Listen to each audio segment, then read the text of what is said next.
Question എന്താ പറയുന്നത്? A mixture contains milk and water in the ratio 8:3. അപ്പോൾ ഒരു മിക്സ്ചർ ഉണ്ട്.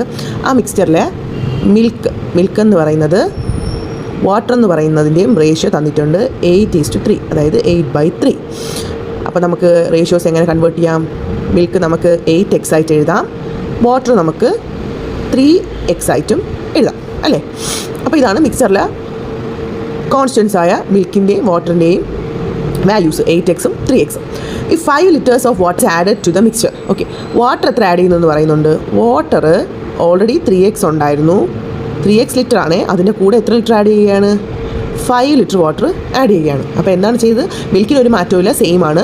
മിൽക്ക് 8x തന്നെയാണ്. ഇവിടെ ആകെ വന്ന ചേഞ്ച് എന്ന് പറയുന്നത് വാട്ടറിനെ എത്രയാക്കി മാറ്റി? 5 ലിറ്ററും കൂടെ അധികം ആഡ് ചെയ്തു 3xൻ്റെ കൂടെ. അപ്പോഴെന്ത് പറ്റി? പുതിയ റേഷ്യോ കിട്ടി. പുതിയ റേഷ്യോ 2:1 ആണ്, അല്ലെങ്കിൽ 2/1 ആണ്. അതായത് മിൽക്ക് ബൈ വാട്ടർ എന്ന് പറയുന്നത് 8x/3x + 5 ആയി. അതിൻ്റെ റേഷ്യോ എത്രയായി മാറി? 2/1. ഓക്കെ, ഇതാണ് ഫസ്റ്റ് കണ്ടീഷൻ. ഇത് ഫസ്റ്റ് കണ്ടീഷൻ. ഇത് സെക്കൻഡ് കണ്ടീഷൻ. സെക്കൻഡ് കണ്ടീഷൻ എന്താണ് ചേഞ്ച് വന്നത്? വാട്ടർ 5 ലിറ്ററും കൂടെ എന്ത് ചെയ്യുന്നു? ആഡ് ചെയ്യുന്നു. ഓക്കെ, ഇത് സോൾവ് ചെയ്യാമല്ലോ. ക്രോസ് മൾട്ടിപ്ലിക്കേഷൻ ആണ് ചെയ്യുന്നത്. 8x × 1 8x which is equal to 2 × 3x + 5 2 × 3x + 5. അപ്പോൾ എന്ത് പറ്റി? 8x = 6x + 10.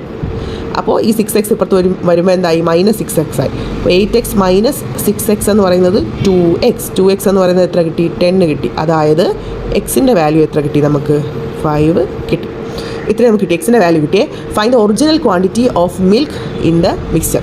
മിൽക്കിൻ്റെ ഒറിജിനൽ ക്വാണ്ടിറ്റിയാണ് നമുക്ക് കണ്ടുപിടിക്കാൻ. മിൽക്ക് എത്രയാണ് ഇവിടെ ഉണ്ടായിരുന്നത്? 8x അല്ലേ? മിൽക്ക് എത്രയാണ്? 8x. മിൽക്ക് എന്ന് പറയുന്നത് 8x ആണ്. അതായത് 8 × 5 ചെയ്യണം, which is equal to 40 liters. എത്ര ലിറ്റർ ഉണ്ട്? 40 ലിറ്റർ ഉണ്ടായിരുന്നു. ഓക്കെ.